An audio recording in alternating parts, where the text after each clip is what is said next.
Leviticus 7, the guilt offering. These are the regulations for the guilt offering, which is most holy. The guilt offering is to be slaughtered in the place where the burnt offering is slaughtered, and its blood is to be splashed against the sides of the altar. All its fat shall be offered, the fat tail and the fat that covers the internal organs, both kidneys with the fat on them near the loins, and the long lobe of the liver, which is to be removed with the kidneys. The priest shall burn them on the altar as a food offering presented to the Lord.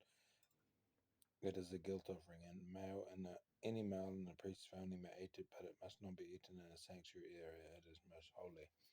The same law applies to both the sin offering and the guilt offering. They belong to the priest who makes atonement with them. The priest who offers a burnt offering for anyone may keep its hide for himself. Every grain offering baked in an oven or cooked in a pan or on a griddle belongs to the priest who offers it, and every grain offering, whether mixed with olive oil or dry, belongs equally to all the sons of Aaron. The fellowship offering. These are the regulations for the fellowship offering anyone may present to the Lord.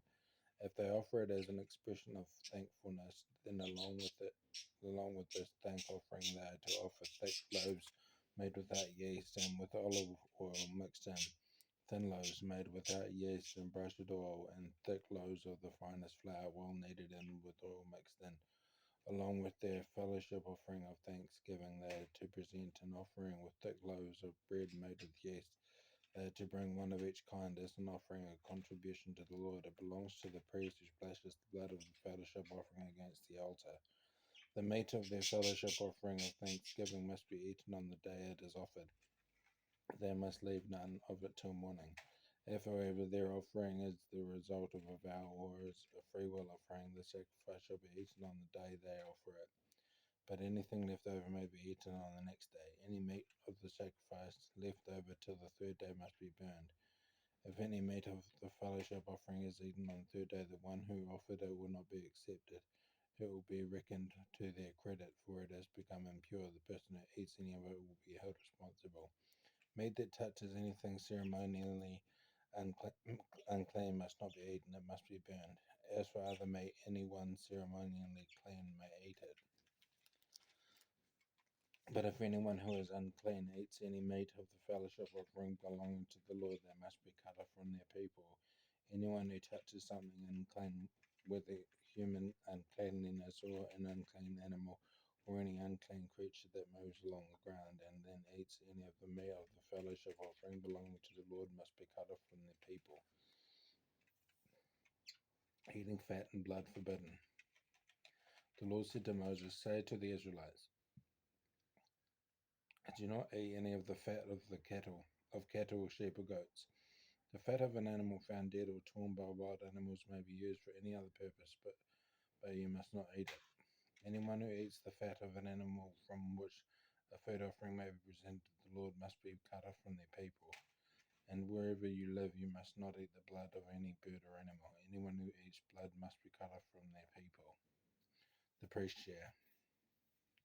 The Lord said to Moses, "Say to the Israelites, anyone who brings a fellowship offering to the Lord is to bring part of it as a sacrifice to the Lord with their own hands. They are to present the food offering to the Lord. They are to bring the fat together with the breast and wave the breast before the Lord as a wave offering. The priest shall burn the fat on the altar, but the breast belongs to Aaron and his sons. You are to give the right thigh of your fellowship offerings to the priest as a contribution. The son of Aaron who offers the blood and the fat of the fellowship offering shall have the right thigh as his share. From the fellowship offerings of the Israelites I have taken the breast that is waved and the thigh that is presented, and have given them to Aaron the priest and his sons as the perpetual share from the Israelites. This is the portion of the food offering presented to the Lord that were allotted to Aaron and his sons on the day they were presented to serve the Lord as priests.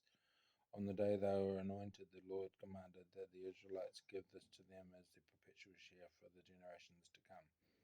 These then are the regulations for the burnt offering, the grain offering, the sin offering, the guilt offering, the ordination offering, and the fellowship offering, which the Lord gave Moses at Mount Sinai in the desert of Sinai on the day he commanded the Israelites to bring their offerings to the Lord.